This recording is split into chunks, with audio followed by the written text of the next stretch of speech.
लिंगायत स्वतंत्र धर्म आहे.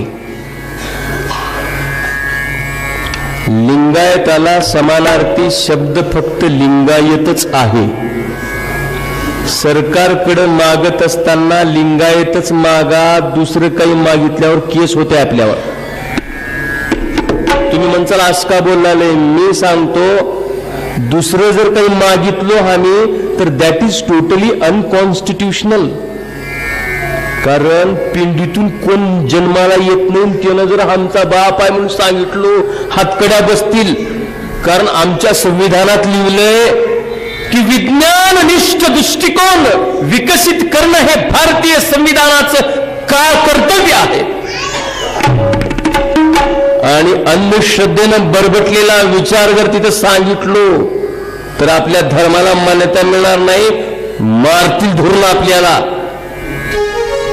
आणि म्हणून धर्म म्हणून मागणी करत असताना मनात असो नसो धर्म म्हणून मागणी करत असताना सर्वांनी फक्त आणि फक्त लिंगायत धर्मच म्हणून मागणी करा. दुसरा धर्म म्हणून मागणी मान्य होऊ शकत नाही. आणि याच्यावरती समाजाला चिंतन करावं. 5 लोक उठून काही बोलले म्हणून ऐकू नका.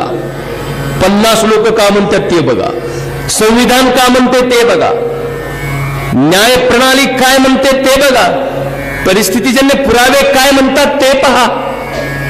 आम्ही स्वतंत्र धर्म आहोत तर मग आम्ही वेद आणि वैदिक नाही. आम्ही स्वतःला वेद आणि वैदिक म्हणत असू तर we should not be recognized as a different religion or independent religion. That should be not our identification.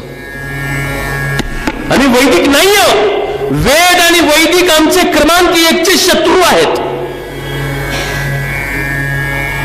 पण वेद आणि वैदिकांच्या सुपाऱ्या घेऊन फिरणारे लोक समाजाची दिशाभूल करत आहेत.